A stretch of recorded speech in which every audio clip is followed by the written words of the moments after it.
హైదరాబాద్లో చేప ప్రసాదం పంపిణీ ప్రారంభమైంది. ఏపీ, తెలంగాణతో పాటు ఇతర రాష్ట్రాల నుంచి భారీగా ఆస్తమా పేషెంట్లు తరలివచ్చారు. నాంపల్లి ఎగ్జిబిషన్ గ్రౌండ్లో రేపు రాత్రి 9 గంటల వరకు బత్తిని ఫ్యామిలీ ప్రసాదం పంపిణీ చేయనుంది. 176 సంవత్సరాల నుంచి బత్తిని ఫ్యామిలీ ఈ పంపిణీ చేస్తోంది.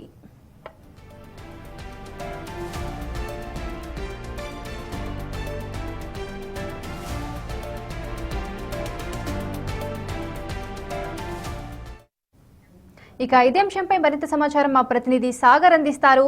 సాగర్, చెప్పండి, ఇప్పటికే చూసుకున్నట్లయితే పలు రాష్ట్రాల నుంచి ఆస్తమా పేషెంట్లు మందు కోసం వచ్చినట్లు తెలుస్తోంది. పంపిణీ ఎలా జరుగుతోంది?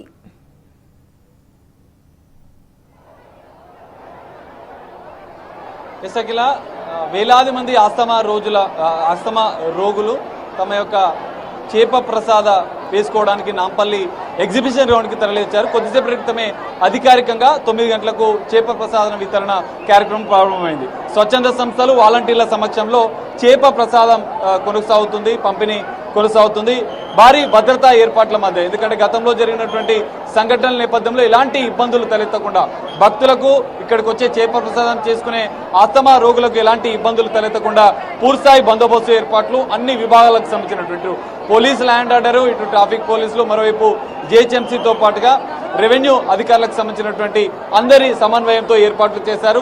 చిన్నపిల్లలు, పెద్దలు మొత్తం 35 కౌంటర్లు ఏర్పాటు చేసినట్లుగా కూడా తెలుస్తోంది. కౌంటర్ల సంఖ్యను కూడా గతంతో పోలిస్తే పెంచారు. ఎందుకంటే కౌంటర్ల సంఖ్య పెంచడం, ఎందుకంటే 1,50,000 మందికి చేప ప్రసాదం ఇచ్చే విధంగా కూడా ఏర్పాట్లు చేసినట్లుగా కూడా కొద్దిసేపు క్రితమే హైదరాబాద్ కలెక్టర్ పేర్కొన్నారు. సో దీనికి సంబంధించినటువంటి మనం చూడొచ్చు విజువల్స్ లో చిన్న చేపని, ఆస్తమా రోగులకు అత్యంత నమ్మకమైనటువంటి ఈ చేప ప్రసాదాన్ని, చిన్న చేప పిల్లను ఒక మందు బత్తని సోదరులు, దాదాపు 180 సంవత్సరాల నుంచి కూడా బత్తని సోదరులు ఈ చేప ప్రసాదాన్ని తయారు చేస్తున్నారు.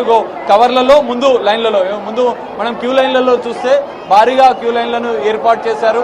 సో కొంత విడతల వారీగా అక్కడి నుంచి వదులుతున్నారు, ఎందుకంటే తొక్కిసలాట కానీ ఎలాంటి ఇబ్బందులు జరగకుండా ఉండేందుకు. ఇక్కడ చిన్న చేపని అందులో మందు పెట్టి వాళ్లకు ఇస్తున్నటువంటి దృశ్యాలు కూడా మనము చూడొచ్చు. సో ఎంతో మంది వేలాదిగా ఇప్పటికే హైదరాబాద్, 2 తెలుగు రాష్ట్రాలే కాదు, ఇటు మహారాష్ట్ర, ఛత్తీస్గఢ్, మిగతా రాష్ట్రాల నుంచి కూడా పెద్ద ఎత్తున ఆస్తమా రోగులు తరలి వస్తారు. సో ఈ రోజు రాత్రి 9 గంటలకు ప్రారంభమైనటువంటి ఈ చేప ప్రసాదం అనేది రేపు రాత్రి 9 గంటల వరకు కూడా కొనసాగే అవకాశాలు కనిపిస్తున్నాయి. దానికి సంబంధించినటువంటి పూర్తిస్థాయి ఏర్పాట్లు చేశారు. సో బత్తని సోదరులు ఏర్పాటు చేసినటువంటి ఈ చేప ప్రసాదాన్ని దాదాపు 1,50,000 మందికి సరిపోయే విధంగా కూడా ఏర్పాట్లు చేశారు. ఎలాంటి ఇబ్బందులు లేకుండా సంత నిరంకారికి సంబంధించినటువంటి స్వచ్ఛంద సంస్థ నిర్వాహకులు కూడా ఇక్కడ సేవా కార్యక్రమాలు చేస్తున్నటువంటి పరిస్థితి. సో భక్తులకు వర్షం వచ్చినా కూడా ఎలాంటి ఇబ్బందులు రాకుండా ఉండేందుకు ప్రత్యేకంగా షెడ్లను కూడా ఏర్పాటు చేసినట్లుగా కూడా మనకు అర్థమవుతుంది. మనం చూడొచ్చు, చుట్టూ కూడా భారీ షెడ్లను ఏర్పాటు చేశారు. ఎందుకంటే వర్షం వచ్చే అవకాశం ఉన్న నేపథ్యంలో ఇబ్బందులు తలెత్తకుండా ఉండేందుకు ఏర్పాట్లు చేసినటువంటి పరిస్థితి. మనం చూడొచ్చు, బత్తని కుటుంబ సభ్యులు ఉన్నారు, ఒకసారి వాళ్ళతో మాట్లాడదాం. అన్న, చెప్పండి, ఈసారి ఏర్పాట్లు బ్రహ్మాండంగా ఉన్నాయండి. తెలంగాణ గవర్నమెంట్ మొత్తం సహకారాలతో బ్రహ్మాండంగా అయింది. పోలీస్ వ్యవస్థ కానీ, మా బ్యారికేడింగ్ సిస్టమ్ కానీ అంత బ్రహ్మాండంగా అయింది. ఇప్పటికీ ఒక 1 అవర్ అయింది స్టార్ట్ అయ్యి, ఇప్పటికి ఎలాంటి ఇబ్బందులు లేకుండా సాఫీగా జరిగిపోతుంది అన్ని ప్రోగ్రామ్. చూడొచ్చు, మనం మొత్తం ఇక్కడి నుంచి ఒకసారి కనిపిస్తే మనకు పూర్తిగా కనిపిస్తుంది.